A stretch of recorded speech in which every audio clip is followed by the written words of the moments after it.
علیہ السلام کی لاٹھی ہوگی، ساری دنیا کے تمام انسانوں کے پاس وہ جانور جائے گا، ہر ایک کی پیشانی پر مومن یا کافر لکھے گا۔ پھر ایک دن آئے گا سورج مغرب سے نکلے گا، جس دن مغرب سے سورج نکلے گا اس کے بعد قیامت قائم ہوگی اور جمعے کا دن ہوگا اور 10 محرم کی تاریخ ہوگی اور صبح کا وقت ہوگا۔ اللہ کا ایک فرشتہ حضرت اسرافیل علیہ السلام اللہ کے حکم کے منتظر، گردن اپنی پیشانی جھکائی ہوئی اور منہ میں سور کو رکھا ہوا اللہ کے حکم کے انتظار میں ہے۔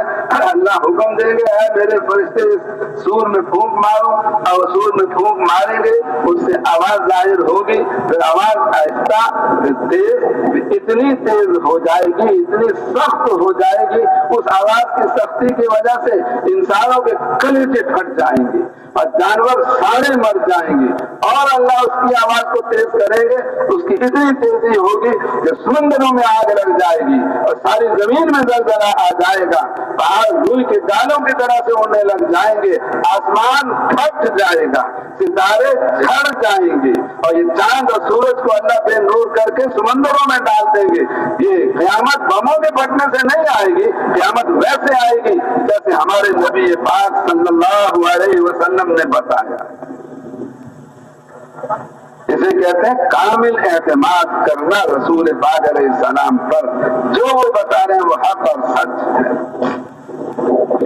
اب ایمان دل میں کیسے اترتا ہے؟ اس کے لیے ضروری ہے ہر وقت ہم اپنی زبان سے ایمان کے مطابق بات کہیں، ایمان کے خلاف کوئی بات نہ کہیں۔ ایمان کے لیے جو اللہ نے ہمیں جملہ دیا ہے وہ ہے لا الہ الا اللہ محمد الرسول اللہ، جس کا خلاصہ ہمارے تبلیغی اصطلاح میں یوں بیان کیا جاتا ہے کہ اللہ تعالیٰ ساری مخلوقات کے بغیر جو چاہے کر سکتا ہے، اور ساری مخلوقات مل کر اللہ کے بغیر کچھ نہیں کر سکتی، اور اللہ تعالیٰ سے کامیابی لینے کے لیے سبب اور ذریعہ حضرت محمد صلی اللہ علیہ وسلم کے لائے ہوئے اعمال اور طریقے ہیں، اور اگر کسی کے پاس حضور والے اعمال اور طریقے ہیں تو اللہ اس کو بغیر دنیا کے کسی بھی سامان کے اس کو ضرور کامیاب فرمائیں گے، اور جو دنیا کے سارے مال کو جمع کر لے اور قارون سے بڑا خزانہ لے کر آ جائے اور نمرود سے بڑی سلطنت بنا لے اور فرعون سے بڑا لشکر تیار کر لے، لیکن رسول پاک علیہ السلام کے کسی عمل کو وہ نہیں لے کر آئے گا، اللہ تعالیٰ ایسے تمام انسانوں کو دوزخ میں ڈالیں گے اور کسی کو کامیاب نہیں فرمائیں گے۔ تو اب یہ جو ہمارا کلمہ ہے، ہمارا جو بول زبان سے نکلے اس کے مطابق ہو۔ کانوں پر بھی پابندی ہے، ہر بات نہیں ہم سن سکتے۔ اذان میں ہمیں کیا حکم دیا گیا ہے؟ اذان میں ہمیں یہ حکم دیا گیا ہے کہ اذان میں ہم اپنے کان میں انگلیاں ڈالیں۔ کیا مطلب؟ اے انسانوں، جو میں کہہ رہا ہوں اپنی زبان سے یہ تو سننے کے قابل ہے، اور جو اس کے خلاف ہے وہ سننے کے قابل نہیں ہے۔ سننے کے قابل کیا ہے؟ اللہ اکبر، اللہ سب سے بڑا، اور جو یوں کہتا ہے کہ یہ ڈاکٹر سب سے بڑا اور یہ ملک سب سے بڑا، یہ بادشاہ سب سے بڑا، وہ اس کلمے کے خلاف بول رہا ہے۔ مخلوق کی بڑائی ہم نہ سنیں، ہم اللہ کی بڑائی سنیں۔ Subscribe to my channel تبلیغی بیانات آفیشیل on YouTube۔ چلتے رہیے تو ہمارا سب کچھ ختم ہو جائے گا۔ آپ اللہ سے دعا کریں کہ یہ بارش اللہ ہم سے روک لے۔ تو آپ نے خطبے کے دوران دعا فرمائی اللہم حوالینہ لا علینا۔ وہ کہتے ہیں ابھی ہم دعا پڑھ کے گئے نہیں تھے گھروں کو، تو دیکھا کہ جہاں مدینہ اس کے چاروں طرف بادل ایسے کٹ گئے اور جگہ ایسے آسمان پہ خالی ہو گئی جیسے انسان کے سر پہ تاج گول ہوتا ہے نا، ایسے گول دائرہ بنا ہوا، درمیان میں بادل نہیں، باقی ہر جگہ بادل۔ تو اب پچھلے سال آپ لوگ اجتماع میں شریک ہوئے تھے یا نہیں ہوئے تھے بھائی؟ کو یاد کیا ہوا تھا اس موقع پر؟ کتنی بارش ہوئی تھی؟ پھر ہم سب پریشان ہو گئے، پھر چلے گئے مکی مسجد میں جا کے بیٹھ گئے، اور پھر مدنی مسجد میں، ان مسجدوں میں کتنے آ سکتے ہیں؟ مکی مسجد میں 5-7 ہزار آدمی آ گئے ہوں گے، مدنی مسجد میں کہتے ہیں 25,000-30,000 آدمی آ گئے ہوں گے، اور یہاں ماشاءاللہ کتنی جگہ ہے، یہاں کو 1,00,000-2 لاکھ آدمی تو آ سکتے ہیں نا۔ تو اس لیے اگر سارا مجمع اللہ کے طرف متوجہ رہے اور یہ دعا وہ ہر وقت کرتے رہے جو رسول اللہ صلی اللہ علیہ وسلم نے بارش رکوانے کے لیے اللہ سے کی تھی. اگر یہ 1 لاکھ ہے، 1.5 لاکھ ہے، 2 لاکھ ہے، تو اگر 2 لاکھ آدمی 24 گھنٹے اللہ سے یہ کہتے رہے اللہم حوالین لا علینا، اللہم حوالین لا علینا، تو پھر بتائے اللہ ہم سب کی دعا قبول کرے گا کہ نہیں کرے گا؟ اگر ہمارا یقین ہو گیا نا ہماری دعا ضرور قبول کرے گا تو انشاءاللہ بادل آتے رہیں گے، جاتے رہیں گے، بارش نہیں ہوگی. تو کون کون اس کے لیے تیار ہے؟ ہم انسان ہیں، کمزور ہیں، اللہ کے پانی کا ہم لوگ مقابلہ کر سکتے ہیں بھائی؟ اللہ کی تو کسی چیز کا ہم مقابلہ نہیں کر سکتے. اس لیے ہماری سمجھ کے مطابق تو اس اجتماع کا یہی ہونا اور پھر یہاں سے جماعتوں کا نکلنا یہ زیادہ ممکن ہے. اگر ہمیں پھر اللہ میرے بارش بھیج دی اور ہمیں جانا پڑ گیا مدنی مسجد، مکی مسجد، تو پھر جماعتیں اتنی نہیں نکل سکیں گی جتنی یہاں رہنے کے دوران نکل سکتی ہیں. اس لیے آپ سب حضرات ایک تو اس دعا کا اہتمام فرمائیں اللہم حوالینہ لا علینا، تو یہ پڑھتے رہے ہر وقت. تو پڑھ لو نا تاکہ کچھ آپ کو چلتے پھرتے اٹھتے بیٹھتے ہر وقت آپ اللہ سے یہ مانگتے ہیں. دوسری بات یہ بھی ہے بیان کرنے والے کو اس کے حال پہ نہیں چھوڑ دینا چاہیے. وہ جو چاہے کہے، جو چاہے کرے، بلکہ ہم سب کو بیان کرنے والے کی مدد میں مشغول ہونا چاہیے. کیا مطلب؟ اب جتنے ہم سب بیٹھے ہوئے ہیں جو بھی بیان کرے ہم اللہ سے یہ کہتے رہے بیان کے دوران اے اللہ اس بیان کرنے والے کے ذریعے سے وہ چیز تو ہمارے سامنے لے آ جو تیرے نزدیک تبلیغی کام کو دنیا میں ترقی دینے کے لیے ضروری ہے. جو آپ چاہتے ہیں وہ اس بیان کرنے والے کے ذریعے سے آپ ہمارے سامنے لے آ بھی جائے اور اس پر اے اللہ ہمیں لانے کی اپنے آپ کو توفیق بھی عطا فرما دے. تو اگر 1.5 گھنٹہ بیان ہو اور دن میں بیان کرنے والا بھی اللہ سے دعا کرتا رہے اور سننے والے بھی اللہ سے دعا کرتے رہے کہ اے اللہ اس بیان والے کے ذریعے سے ہر وہ چیز جو پوری دنیا کے تبلیغی کام کو بڑھانے کے لیے تیرے نزدیک اس وقت ضروری ہے اور حضور کے طریقے کے مطابق ہے اور امت کے موجودہ حالات کے لحاظ سے ضروری ہے، ارے جو تیرے نزدیک اس وقت ضروری ہے اے اللہ تو اس کو اس بیان کرنے والے کے ذریعے ہمارے سامنے لے پیا پھر ہمیں اس پر عمل کرنے کی توفیق بھی عطا فرما. تو یہ دعا بھی آپ حضرت کریں گے نا بھائی؟ جب آپ بیٹھا کریں یہ دعا مان لیا کریں اور دوران بیان بھی آپ سارے کے سارے یہ دعا ضرور مانتے رہیں. ایک تو بارش رکوانے کی دعا ہے اور دوسری یہ کہ بیان والے کے ذریعے سے اللہ تبلیغ کی بارش کرتا رہے. پانی کی بارش نہ ہو، تبلیغ کی بارش ہوتی رہے، یعنی تبلیغی لحاظ سے جو باتیں اللہ کو پسند ہیں وہ بیان والے کے ذریعے اللہ ہمارے سامنے لاتا بھی رہے. تیسری بات یہ ہے کہ پچھلے سال آپ حضرات کو اجتماع لینے پر کتنی جماعتیں دینی پڑی تھی؟ کیوں بھائی یاد ہے کسی کو؟ رائل والوں نے کتنی جماعتیں آپ کے ذمہ لگائی تھی پچھلے سال؟ ہاں جی کو یاد ہے کسی؟ 15,000 تو 1500 تھے 1,000. وہ فرما رہے کہ 1,000 جماعتیں ہمارے ذمہ لگائی تھی رائل والوں نے اجتماع پر دینے کی. اس سال جب اجتماع لینے گئے تو رائل والوں نے اپنا ریٹ بڑھا دیا کہ آپ کو پہلے 1,000 جماعتوں پہ اجتماع مل جاتا تھا، اب آپ 2,000 جماعتیں کریں تو پھر آپ کو ہم دیں گے اجتماع. یہ بات بھی آپ تک پہنچی یا نہیں پہنچی؟ 2,000 جماعتیں دینا. اب اس میں حدیث میں آتا ہے کہ ذل ورجا تولو مگر چھکتا ہوا تولو. تو اس کا کیا مطلب بنتا ہے کہ 2,000 جماعتیں دینی ہے تو جھکتا ہوا تولو کتنی بنے گی؟ کتنی بنے گی؟ اس لیے میں نے تو جب یہ ہماری جماعت گئی نا جہاں مدرسوں میں طلباء میں بات کی، علماء کی خدمت میں حاضری دی، سب سے یہ کہا کہ وہ تو رہنور نے اپنا ریٹ بڑھا دیا، 2000 جماعتیں ذمے لگا دیے، یہ بیچارے پریشان بیٹھیں گے، 2000 جماعتیں ہماری کہاں سے پوری ہوگی؟ آپ دعا کریں کہ اللہ تعالیٰ 2000 کے بجائے 2500 جماعت تمام طلبا کو بھی اس میں لگایا، جو حضرات ان کے اساتذہ کرام اور بڑے بڑے مشائخ، ان سے بھی یہی بات عرض کی کہ آپ بھی دعا کریں کہ اس سال اجتماع سے 2500 جماعتیں نکل جائیں۔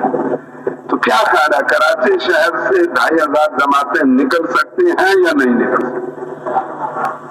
نکل سکتی ہیں۔ کتنا بڑا شہر ہے، کتنی آبادی ہے اس کی؟ 2 کروڑ ہے یا 1.5 کروڑ ہے؟ تو ڈھیر ہی لے لیتے ہیں۔ تو اگر 2500 جماعتیں نکلے تو کتنے آدمی بنتے ہیں؟ ایک جماعت میں 10 آدمی ہو تو 2500 میں کتنے آدمی بنتے ہیں؟ تو 1.5 کروڑ میں سے 25,000 مسلمان اکٹھ جائیں، یہ کوئی مشکل کام ہے بھائی؟ جو بھائی 1.5 کروڑ میں سے 25,000 آدمی نقد اجتماع سے نکل جائیں، یہ کوئی بہت بڑا ہنسا ہے یا 1.5 کروڑ کے مقابلے میں یہ تو چھوٹا ہنسا ہے؟ کیوں بھائی چھوٹا ہنسا ہے نا بڑا ہنسا ہے؟ تو اب اگر ہم سب دعا بھی کرتے رہنا، 2500 جماعتیں بھی نکال اور محنت بھی کریں، ہم جو ہمارا ایک اجتماعی عمل ختم ہو اگلا شروع ہو تو ہم ایک دوسرے کو دعوت دے کے تیار کرنے میں لگ جائیں۔ بلکہ ہم نے مدرسوں کے طلبا سے یہ بھی کہا آپ جب اجتماع میں آئیں گے تو آپ تیار کریں، دوسروں کو ان کو یہ بتائیں کہ ہم تو ہیں تعلیمی مدرسے کی، ہماری تو ابھی چھٹی نہیں ہوئی، ہمیں تو اجازت نہیں ہے چلنے میں جانے کی، اگر ہمارا امتحان ہو چکا ہوتا تو ہم سب چلے جاتے، لیکن آپ کو تو مدرسے میں کوئی داخلہ نہیں لیا، آپ نکل جاؤ۔ تو ہم نے ان سے کہا بیان سن کر آپ لوگ ٹھیک ہے آپ خود نہیں نکل سکتے لیکن دوسروں کو نکالنے کا ثواب تو آپ لے سکتے ہیں۔ تو آپ حضرات بھی اگر ہر آدمی اس میں لگ جائے کہ انفرادی دعوت میں جب اجتماعی عمل ختم ہوگا تو انفرادی دعوت میں اپنے آپ کو لگاؤں گا اور یہ دھن فکر سب کو ہو جائے کہ بھائی 2500 جماعتیں پوری کرنی ہے اور 5 نمازیں پڑھتے ہیں تو روز 5 آدمی آپ تیار کر لیں، آج مغرب عشاء کی پڑھیں گے، کل 4 نمازیں پڑھیں گے مغرب تک، تو ہر نماز کے ساتھ ایک آدمی آپ تیار کریں تو اجتماع تک ختم ہونے تک کتنے نمازیں آ جائیں گے؟ 5 اور پھر 5 10 اور 17، تو 17 آدمی آپ لوگ تیار کر سکتے ہیں۔ ہر نماز میں ایک آدمی تیار کریں تو 17 نہ کریں 10 تو کریں۔ کون کون نیت کرتا ہے کہ میں 3 دن میں 10 آدمی نقد نکلنے کے لیے تیار کروں گا؟ اگر ہر آدمی 10 آدمی تیار کر دے ایک جماعت کو پتہ نہیں کتنی جماعتیں ہو جائیں۔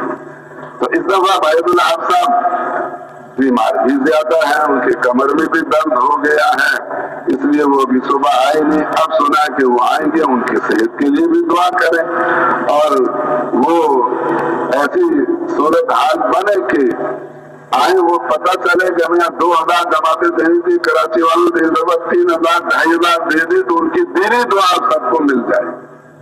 تو کون کون لے گا حاجی صاحب کی دعا انشاءاللہ؟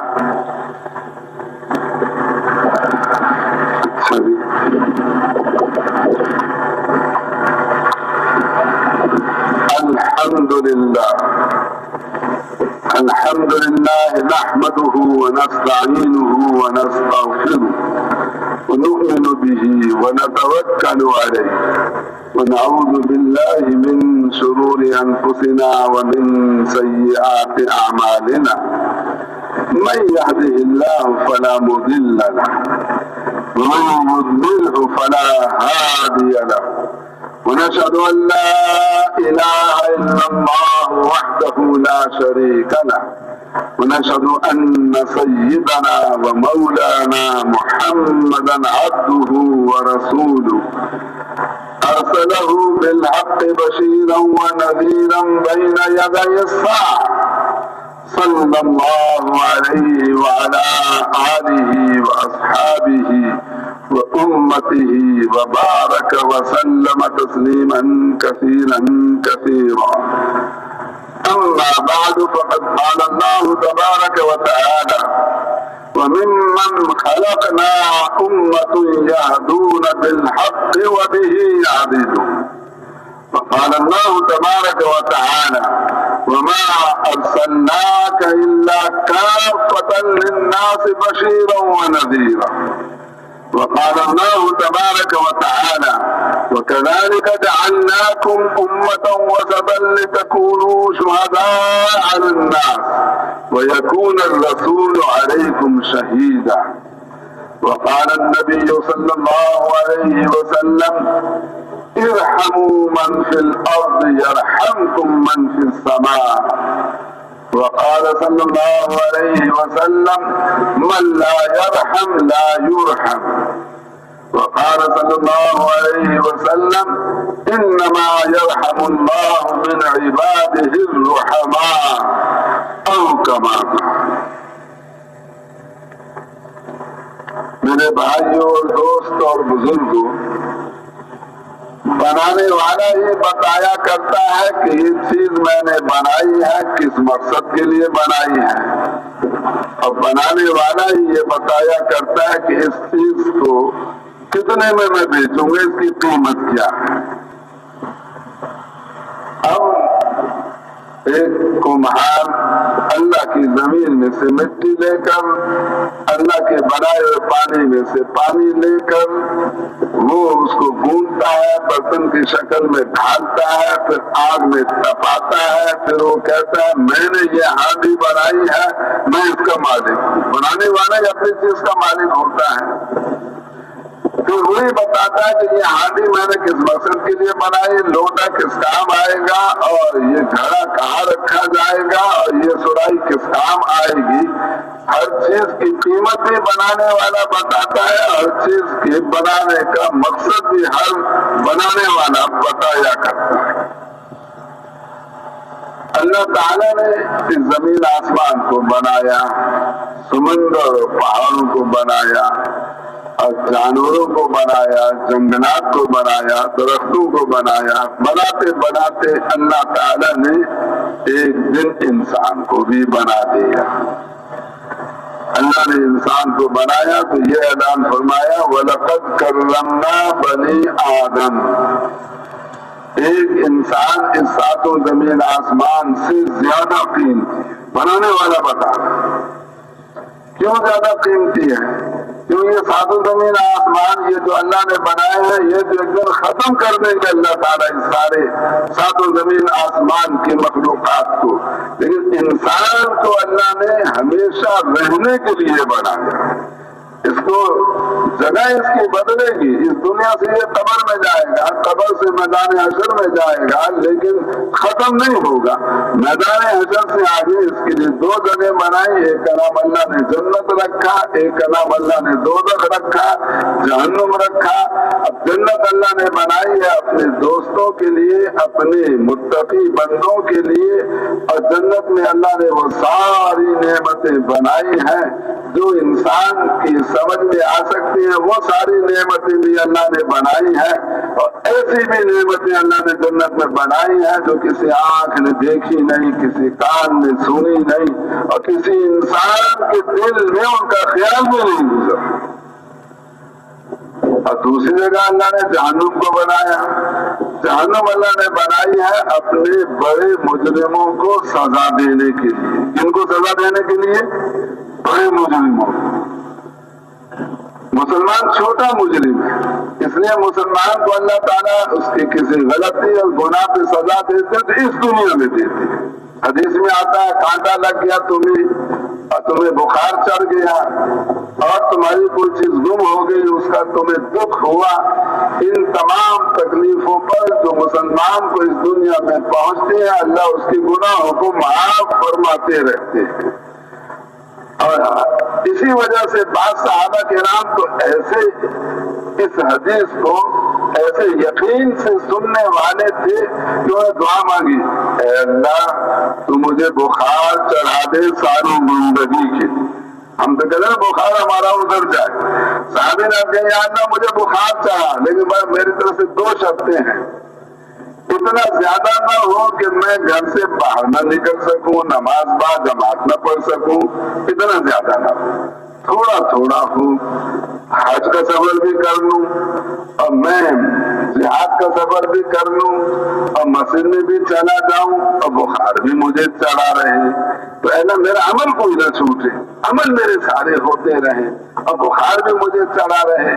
اب وہ صحابی نے یہ دعا مانگی، اللہ نے دعا قبول فرمائی، مرتے دم تک ان کو بخار چڑھا رہا مگر ہلکا ہلکا۔ اس ہلکے بخار کے ساتھ وہ حج بھی کر لیتے، جہاد میں بھی چلے جاتے، مسجد میں بھی چلے جاتے۔ تو ان کو تو حضور کی بات پہ اتنا یقین تھا کہ اللہ سے بیماری کو مانگ لی۔ ہمارے حضرات یہ فرماتے ہیں کہ ہمیں اللہ سے بیماری تو نہیں مانگنی چاہیے، ہمیں تو اللہ سے مانگنا چاہیے عافیت۔ لیکن اگر آ جائے کوئی تکلیف، کوئی بخار یا کوئی بیماری، تو اس میں ہمیں پریشان نہیں ہونا چاہیے، اس میں ہمیں اللہ کے راستے میں اگر تکلیف آئے اس میں ہمیں خوش ہونا چاہیے کہ اللہ اس تکلیف کی وجہ سے میرے دردوں کو بھی بلند کرے گا، میرے گناہوں کو بھی معاف کرے گا۔ اب انسان کو اللہ نے پیدا کیا ہمیشہ رہنے کے لیے، اس لیے یوں کہا جاتا ہے اللہ کی ابتدا بھی نہیں، اللہ کی انتہا بھی نہیں، شروع سے ہے آخر تک چلے گا۔ اس کائنات کی ابتدا بھی ہے، اس کی انتہا بھی ہے، اور انسان کی ابتدا تو ہے، پہلے نہیں تھا، یہ اللہ نے بعد میں پیدا کیا، لیکن انسان کی انتہا نہیں ہے، یہ ہمیشہ ہمیشہ کے لیے اللہ نے پیدا کیا۔ جنت میں جا کے ہمیشہ رہے یا دوزخ میں جا کر ہمیشہ رہے۔ اللہ نے بتایا کہ وما خلقت الجن والانس الا ليعبدون، میں نے تمام انسان اور جنات کو بنایا اپنی عبادت کرنے کے لیے۔ اللہ کی عبادتیں بڑی بڑی 4 بتائی جاتی ہیں، ایک حج بیت اللہ، رمضان شریف کے روزے رکھنا، ہر سال زکوٰۃ ادا کرنا اور نماز۔ ان میں سب سے بڑی، سب سے افضل اور سب سے اعلیٰ اور طاقتور عبادت کون سی ہے بھائیوں؟ نماز کا عمل سب سے زیادہ طاقتور عبادت ہے۔ کیوں؟ حج تو زندگی میں ایک دفعہ فرض ہوتا ہے، جتنے بھی حج کرے گا نفلی بنیں گے، وہ کوئی فرض حج دوسرا نہیں ہو سکتا۔ اور حج میں جائے تو وہاں بھی جا کے آدمی کی نماز میں اضافہ ہوتا ہے۔ مثلا اگر مکے میں ایک آدمی حج کیا اور 10 دن پہلے رہا، 10 دن بعد میں رہا، روزانہ وہ 5 نمازیں پڑھتا رہا، مکے میں 1 نماز پڑھو تو 1 لاکھ نماز کا ثواب ملتا ہے، تو روزانہ اسی کتنی نمازیں تیار ہو گئی؟ 5 نمازیں پڑھی، ہر نماز 1 لاکھ کے برابر، تو کتنی ہوگی؟ 10 دن میں کتنی ہوگی؟ 50 لاکھ، اور 20 دن میں کتنی ہوگی؟ 1 کروڑ ہوگی نا۔ اب حج کا ایک سفر کیا اس نے، حج تو اس کا ہوگا 1، اور 1 کو اگر لاکھ سے ضرب دے تو لاکھ حج ہو جائیں گے، لیکن 20 دن میں نمازیں اس کی کتنی بن جائیں گی بھائی؟ 1 کروڑ بن جائیں گی۔ تو اب حج کے سفر میں جاتا تو بھی نماز زیادہ پڑتی ہے، حج اتنا نہیں بنتا اس سفر حج میں جتنی نماز زیادہ بنتی ہے۔ رمضان کے روزے رکھے، 1 فرض روزہ رکھو تو کتنے فرضوں کے برابر؟ تو یاد ہے کسی کو پتا ہے رمضان میں نفل جو ہے وہ فرضوں کے برابر، اور 1 فرض روزہ کتنے فرضوں کے برابر؟ 70۔ اب روزہ رکھا اس نے، مثلا ہفتے کے دن روزہ رکھا تو روزہ اس کے 1 بنے گا 1 دن میں، یا 2 بھی بن سکتے ہیں؟ کیوں بھائی کتنے روزے بنے گا؟ اگر کوئی آدمی کہے میں 1 دن میں 2 روزے رکھتا ہوں، بھائی کیسے رکھو گے؟ ایک تو صبح سب کے ساتھ سحری کھاؤں گا میں، اور 12 بجے دن کے میں روزہ کھول دوں گا، تو اب 1 روزہ تو میرا یہ ہو گیا کہ 1 بجے دوبارہ دوپہر کو روزہ رکھ لوں گا سحری کھا کر، پھر مغرب پہ کھول دوں گا، تو وہ 2 بنانے کی فکر میں پڑا تو 2 بنے گے، 1 بھی اس کا جائے گا۔ اب 1 دن میں، رمضان کے 1 دن میں روزے تو کتنے بنے اس کے؟ 1 اور 1 کو 70 سے ضرب دو تو 70 روزے بنے، لیکن رمضان کے 1 دن میں نمازیں کتنی بنے گی بھائی اس کی؟ 5 نمازیں روز پڑھے گا وہ، ہر نماز کو 70 سے ضرب دو تو کتنی ہوگی؟ تو رمضان کے مہینے میں، حالانکہ وہ رمضان کا مہینہ رمضان کے روزے کا مہینہ ہے، لیکن اس میں روزے بنتے ہیں 70 اور نمازیں بنتی ہیں 350۔ حج کا ایک سفر کرے تو حج بنتا ہے 1 لاکھ، اور اگر 20 دن وہ مکہ شریف میں رہے تو اس کے نمازیں کتنی بنے گی بھائی؟ 1 کروڑ نمازیں بنے گی۔ تو اصل عبادت کون سی ہے بھائی اللہ کے ہاں؟ نماز پڑھ۔ اچھا، اور نماز پڑھ کر حج کے کرنے پر بھی دعا قبول ہوتی ہے، رمضان کا روزہ رکھے تو افطاری پر بھی دعا قبول ہوتی ہے، ہر عبادت کے بعد دعا قبول ہوتی ہے۔ لیکن اگر اللہ تعالیٰ نماز کو بنیادی عبادت نہ بناتے، روزے کو بناتے، تو پھر کیا ہوتا؟ مطلب اس وقت ہمیں کام پڑ گیا کوئی اللہ سے کروانے کا، اب ہم اللہ سے تو دعا بھی نہیں کر سکتے جب تک روزہ ہمارا پورا نہ ہو۔ اب ہم سوئیں، پھر اس کے بعد سحری کریں، پھر کل کا سارا دن گزرے، کل جب مغرب کے اذان ہو پھر ہم روزہ کھولیں گے نا۔ تو اگر ہمارا مسئلہ ابھی حل کروانا ہے اللہ سے، وہ اگر روزے کو اللہ تعالیٰ اصل عبادت بناتے تو کل مغرب تک ہمیں انتظار کرنا پڑے گا۔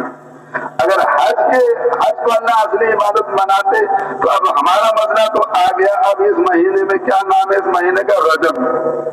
اللہ سے حج کر کے ہم اپنے مسئلے حل کروایا کرتے، اللہ اس کو اصل عبادت بناتے تو اب شعبان، رمضان، شوال، ذوالقعدہ، ذوالحجہ 5 مہینے انتظار کرو، پھر حج کا عمل کریں، پھر آپ اللہ سے دعا کریں، اللہ آپ کا مسئلہ پھر حل کرے۔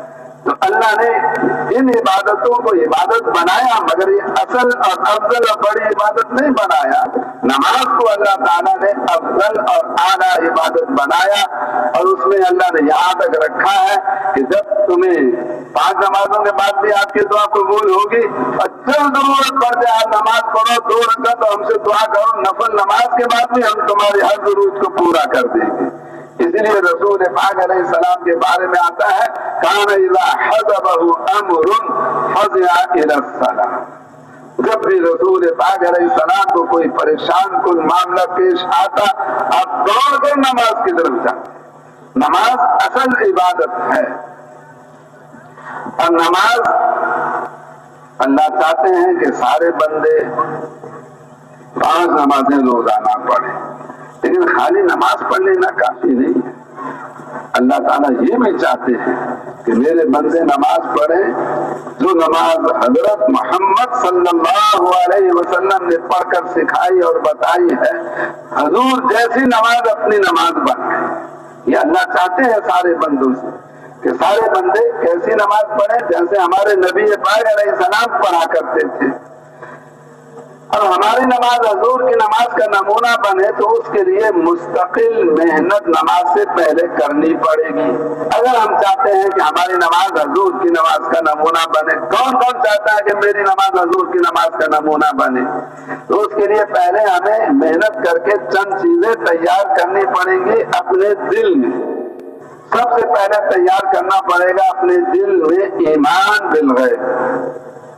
ایمان بالغیب کسے کہتے ہیں؟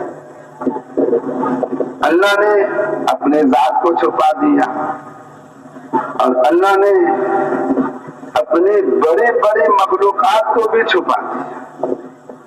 چھوٹی مخلوقات اللہ نے ہمارے سامنے کر دی، یہ زمین اللہ نے ہمارے سامنے کر دی، چاند سورج ستارے اللہ نے ہمارے سامنے کر دیے، آسمان ہمارے سامنے، پہاڑ ہمارے سامنے، کراچی کا سمندر ہمارے، یہ جتنا انسانوں کو نظر آ جاتا ہے یہ سارا چھوٹی مخلوق ہے۔ چھوٹی مخلوق تو اللہ نے کر دی انسانوں کے سامنے، اپنے کو بھی انسانوں سے چھپا دیا، اور بڑی بڑی مخلوق کو بھی اللہ نے انسانوں کی نظروں سے اوجھل کر دیا۔ بڑی بڑی مخلوق کیا ہے؟ اللہ کی جنت بہت بڑی، اللہ کی دوزخ بھی بہت بڑی، اللہ کا عرش بہت بڑا، اللہ کی کرسی بہت بڑی، اللہ کا قلم تقدیر بہت بڑا، اللہ کا لوح محفوظ بہت بڑا، اللہ تعالیٰ کے فرشتے بہت بڑے۔ ایک فرشتہ اتنا بڑا اللہ نے بنایا ہے کہ اس فرشتے کے سامنے 7 زمین آسمان ایسے چھوٹے معلوم ہوتے ہیں جیسے انسان کے سامنے روٹی کا ایک لقمہ۔ اب آپ دیکھ رہے ہو فرشتہ کتنا بڑا ہوگا۔ یہ 7 زمین آسمان جن کی مسافت نیچے سے شمار کی جائے تو 14,000 سال کی مسافت ہے، وہ سارے کے سارے 7 زمین آسمان اس فرشتے کے سامنے ایسے چھوٹے معلوم ہوتے جیسے انسان کے سامنے روٹی کا ایک لقمہ۔ اب ایمان بالغیب کی بنیاد کس پر ہے؟ ایمان بالغیب کی بنیاد اس پر ہے کہ اللہ نے 1,24,000 نبی بھیجے، سارے نبی سچے نبی تھے اور سچ بتایا کرتے تھے۔ کوئی نبی ایسا نہیں جس نے کبھی غلط بات بتائی ہو اور کوئی جھوٹ کہا ہو یا اس نے اپنے پاس سے بات کوئی بنا لی ہو۔ ہر نبی نے جو بات بتائی وہ سچی، اور ان سارے نبیوں میں سب کے سردار حضرت محمد صلی اللہ علیہ وسلم پر ہمیں اتنا زیادہ اعتماد ہو کہ جو وہ بتائیں گے وہ حق اور سچ ہے۔ اگر جو انہوں نے بتایا وہ ہمیں دکھائی دے رہا ہے اس کے بھی خلاف ہے، ہم اپنی آنکھوں کے دیکھے کو جھٹلائیں گے اور حضور کے بتائے ہوئے کو ہم سچا مانیں گے۔ اگر ہمارے تجربے کے خلاف ہے تو بھی ہم اس کو غلط قرار دیں گے کہ ہمارا تجربہ غلط ہے، جو اللہ کے رسول ہمیں بتا رہے ہیں وہ حق اور سچ ہے۔ تو یہ ایمان کی بنیاد کس پر ہے کہ ساری دنیا کے جو انسان موجودہ ہیں وہ جھوٹ بول سکتے ہیں، لیکن ہمارے نبی پاک علیہ السلام کوئی بات غلط نہیں بتاتے اور کوئی بات آپ جھوٹی نہیں بتاتے۔ آپ سب سے بڑے نبی اور سب سے زیادہ سچے نبی۔ اب اس میں ہم سے کیا مطالبہ ہے کہ ہم اپنے تجربے کو اور حضور کے خبر کو، ان دونوں میں اگر ہمیں تصادم نظر آئے تو فوراً یہ کہیں کہ ہمارا تجربہ غلط ہے، جو رسول پاک علیہ السلام بتا رہے ہیں وہ حق اور سچ ہے۔ چنانچہ آپ معراج میں تشریف لے گئے، ایک رات میں آپ نے سفر کیا، آسمانوں پہ گئے، اللہ کیا واپس بھی آ گئے۔ صبح جب آپ اٹھے تو اللہ نے حکم دیا کہ ان کفار مکہ کو جا کر آپ بتائیں کہ اللہ نے آج آپ کے ساتھ کیا کیا۔ اب کفار مکہ تو آپ بتا رہے تھے مسجد حرام میں کھڑے ہوئے، وہ تھوڑی دیر سنتے رہے پھر مذاق اڑانا شروع کر دیا۔ آپ ایک رات میں بیت المقدس بھی چلے گئے اور اسی رات میں آسمانوں پہ بھی چلے گئے، پھر واپس بھی آ گئے، یہ کام نہیں ہو سکتا۔ کسی انسان کے بس میں نہیں ہے کہ زمین سے آسمان پہ چلا جائے۔ ہم آپ کی اس بات کو نہیں مانتے اور آپ غلط کہتے ہیں۔ ایک کافر اٹھا وہاں سے اور ابو بکر صدیق رضی اللہ عنہ کی خدمت میں پہنچا، کہنے لگا ہے ابو بکر، آپ اپنے نبی کو آپ اللہ کا سب سے بڑا رسول مانتے ہو، اب بھی آپ ان کو سچا رسول مانو گے؟ ہمیں تو لگتا ہے کہ نعوذ باللہ من ذالک ان کا دماغ خراب ہو گیا۔ کیا خرابی دماغ کی تمہیں نظر آئی؟ تو ہمیں نظر یہ آ رہا ہے کہ وہ یہ بتا رہے ہیں کہ اس ایک رات میں زمین سے آسمان پہ بھی چلا گیا، آسمان سے زمین پہ بھی آ گیا۔ یہ کبھی کوئی انسان بھلا زمین سے آسمان پہ جا سکتا ہے؟ کوئی ساری حکومتیں بھی مل جائیں اور ساری فوجیں بھی مل جائیں تو کوئی انسان زمین سے آسمان پہ نہیں جا سکتا۔ وہ کہتا میں چلا بھی گیا آ بھی گیا، تو یہ بات تو انسان کی عقل میں آنے والی نہیں ہے، ناممکن ہے۔ لہٰذا ہمارا تو دل یہ کہتا ہے کہ حضور جو بتا رہے ہیں وہ غلط ہے، ان کا دماغ خراب ہو گیا، وہ پاگل پن میں یہ بتا رہے ہیں۔ نعوذ باللہ من ذالک، نقل کفر نہ باشد۔ اب حضرت ابو بکر صدیق رضی اللہ عنہ کی جو قلبی کیفیت تھی وہ ہر مسلمان کی ہونی چاہیے۔ انہوں نے فرمایا دیکھو اگر یہ بات حضور نے نہیں فرمائی اور آپ اپنی طرف سے کہہ رہے ہو تو میں اس کو ہرگز ماننے کے لیے تیار نہیں، لیکن اگر حضور اکرم صلی اللہ علیہ وسلم نے یہ فرمایا ہے، میں نے ابھی ان سے سنا نہیں ہے، تم کہہ رہے ہو، تمہارے جواب میں اگر حضور اکرم صلی اللہ علیہ وسلم نے یہ بات فرمائی ہے تو میں ان سے سنے بغیر دل سے ماننے کو تیار ہوں۔ کیوں؟ دلیل یہ ہے کہ ہم اس بات پر ایمان لا چکے ہیں کہ ہمارے نبی پاک علیہ السلام کا درجہ بڑا اور جبرائیل امین جو اللہ کے فرشتے ان کا درجہ چھوٹا ہے، اور ہم اس پر بھی ایمان لا چکے ہیں کہ حضرت جبرائیل جب چاہیں آسمان سے زمین پہ آ جائے اور حضور کے دل میں وہی قرآن کی اتار کر جب چاہے آسمان پہ چلے جائے، تو آسمان سے زمین پہ آنا اور زمین سے آسمان پہ جانا جب چھوٹے میاں کے لیے ہم مان چکے ہیں تو بڑے کے لیے ماننے کے میں ہمیں کیا اشکال ہے؟ لہذا یہ ایمان ہمارا ایسا ہو کہ جو ہمیں کوئی بات رسول اللہ صلی اللہ علیہ وسلم بتائیں وہ سارے انسانوں کے تجربے کے خلاف ہو اور سارے انسانوں کو جو نظر آ رہا ہے اس کے خلاف ہو۔ ہم کہیں گے یہ سارے انسان غلط ہیں، ان کے تجربے غلط ہیں، جو ہمارے نبی پاک علیہ السلام بتا رہے ہیں وہ حق اور سچ۔ اب اس درجے کا ہمارا ایمان کیسے بنے؟ تبلیغی بیانات آفیشل۔